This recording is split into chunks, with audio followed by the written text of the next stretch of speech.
So tonight I got this text. I tested positive for coronavirus. I'm now noticing I'm coughing, but every time I'm coughing, I'm like, it's not a persistent cough. It doesn't seem like I have symptoms. Maybe I do. Maybe I'm coming down with it. I'm here for 2 weeks. Not going to Italy. Not shooting Origins. Don't really know what to think. Yeah. Don't know. It's 11 at night. And I have coronavirus.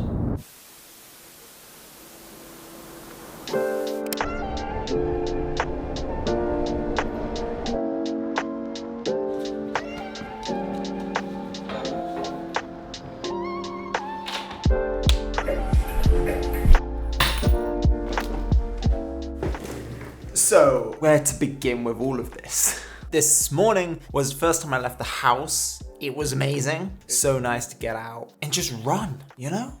Being outside, coming here to the studio, having to put up with those builders out there that you can probably hear in this video. Those small frustrations, I don't care about. So I've been thinking quite a lot over the past 10 days whether or not I should make a video on this topic. And then I had a lot of people expressing interest in hearing what my experience was like with it. And I also had people on the other side who were questioning the results, and they were saying, well, maybe it's a false positive. Have you considered that? And obviously I thought about that, but after reading up about it, I've realized why that's such a bad mindset to have in this whole pandemic. I will share links below talking about false positives and how uncommon they are. So please do go check them out, read them, educate yourself if you're kind of having that train of thought. But besides all that, just having a YouTube channel where I break down different topics made me think, yeah, I have to obviously make a video about this. I was documenting the whole thing. So that's what this is. Also, I have to stress, I am not a doctor. Do not take this as fact. If you want facts and information around the virus, that's linked below as well. This is just my experience dealing with whatever the hell this was over the past 10 days. Day 3, maybe day 4. It's Sunday morning. Food shop came, making my first roast potatoes. You want to see? I don't know what day it is. Are you staying active? Are you cooking? Are you doing all these things? Day 8 or 9. Day 9. Day 9, 8. I don't know.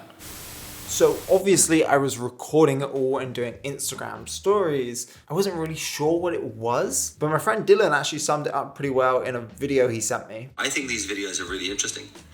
I can keep doing them because people aren't hearing enough. I know for me, like, it kind of feels like a myth to me because I don't know anybody I don't see the impact really, like firsthand. And it's actually really easy to feel distant or removed from this virus if it hasn't affected you firsthand. And for a lot of people, that has been the case. And that right there is why I wanted to make this video. Because once I contracted the virus and I was looking online for information and I was doing some research, it was very confusing, very overwhelming. Lots of government information was contradicting itself. It was a mess and I just couldn't find anything or anybody who I could relate to or understand how I should be feeling during this time.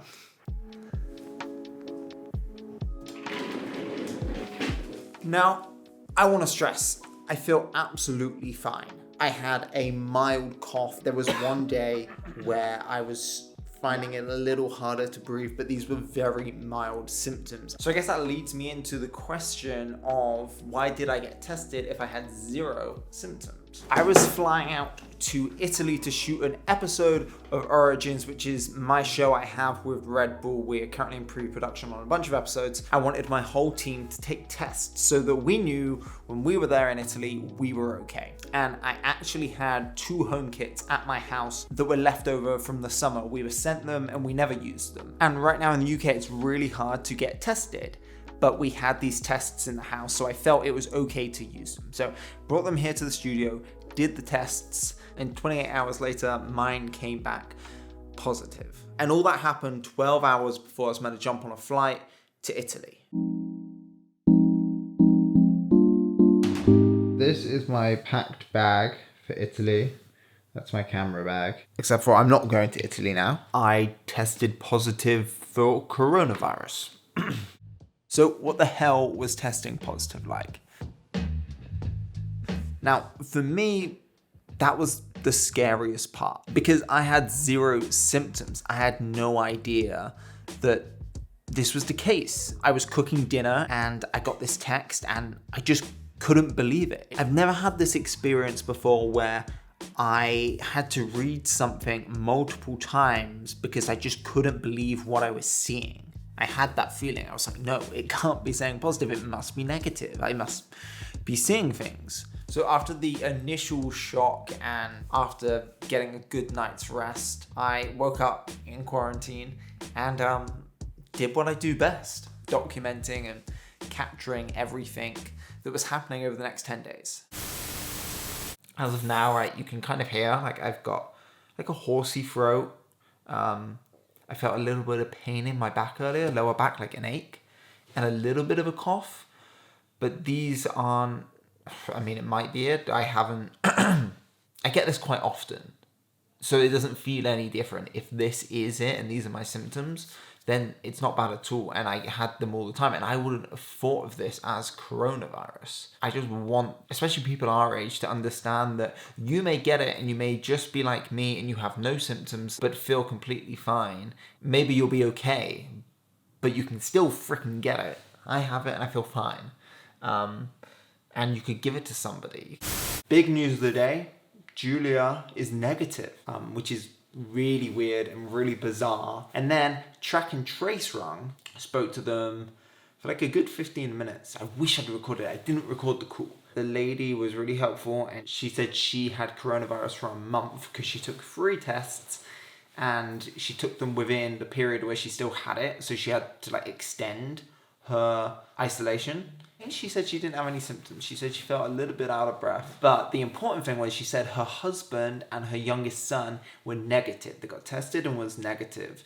And her eldest was positive. And they're all living in the same house. So very similar. That put me at ease a little bit hearing her story.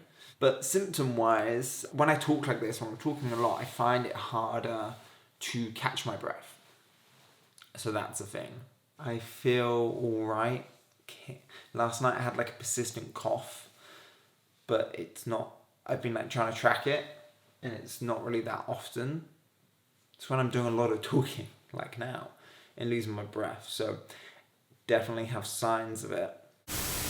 It's very mild and it's just a case of people taking it seriously because there could be people around me who would not deal well to this. If I was near my parents or my grandparents, it could be really bad. I'm pleased to hear that basically you're obviously feeling well, but you still need to self-isolate as it can still spread the virus whilst you're not experiencing any symptoms for up to 10 days from onset of your symptoms or date of your test if you did not have symptoms. And by the way, Andrew, do you have any plan on how you intend to spend the remainder of your self-isolation at home? Like any activities planned for you to keep you busy? We do encourage you to actually have a bit of sense of routine, like home workout, housework, cooking, creative activities, just to keep your mind busy at least. Okay? Yeah. I'll be doing that. I'll be doing those things. So before I finish, is there anything that you might be struggling with or anything that you might be a bit worried about whilst you're self-isolating? No, not really. Just kind of now waiting for it to, waiting for Friday, waiting for it to be over. Yeah, waiting for it to pass on. Yeah. To actually get back to normality, yeah? Yeah, exactly. I do understand that.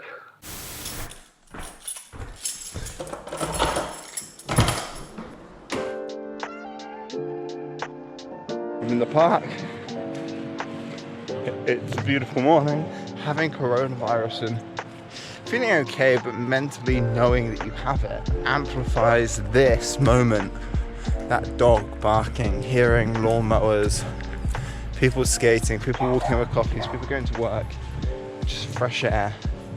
It just amplifies that moment even more. So it feels so good to be out. And the first thing I wanted to do was make this video. So I'm making this video for people in my age demographic, people who are susceptible, I think that's the word, susceptible to the virus, but could have zero symptoms, could not be showing any sign. People who could easily catch this virus right now because they're out and about, because maybe you feel fine and maybe you can get over it. And maybe you're like me and you feel totally fine afterwards and you're okay. But it's not about you, it's about the people around you, the people in your community, the people who are more vulnerable. In Italy, we were going to be interviewing a 70-year-old man. We were obviously going to take precautions. Everyone was going to be wearing masks, social distancing. But imagine if we had gone to Italy and I hadn't taken that test. It could have been potentially fatal for him. And I hate to think about that. Things are changing, especially in the UK. Rules are changing every week. A lot of them may not make sense. There's a lot of confusion. People aren't dealing with it in the best way possible.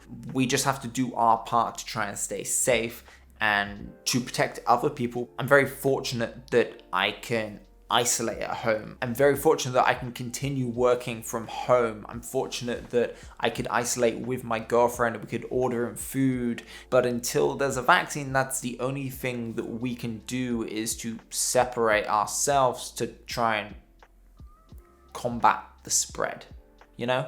I feel like a parent right now, not trying to come off preachy or pushy, just food for thought, you know? That's kind of all I have to say on it.